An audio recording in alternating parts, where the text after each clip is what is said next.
Hi, I'm Penny from SmartFinancial.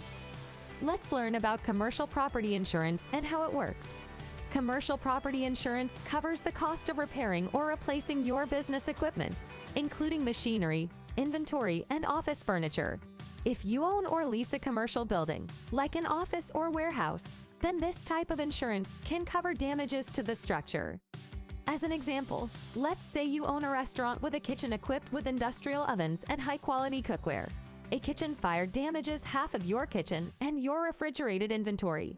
Fortunately, you have commercial property insurance, and your carrier writes you a check to help cover the cost of repairing and replacing your equipment and inventory.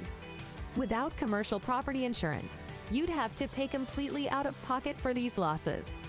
Keep in mind that only sudden and accidental losses are covered, like those caused by fire, explosions, vandalism, and theft. You will not be covered for neglect or poor maintenance, motor burnout, and electrical shorts. Any business with physical assets to protect can benefit from commercial property insurance. This can include construction businesses that want to insure their equipment, as well as restaurants and retailers that want their inventory covered. And if you own or are leasing a commercial building, you'll definitely want coverage in the event of an accident. Let SmartFinancial help you find the right policy for your business. Click the link below for a free commercial insurance quote.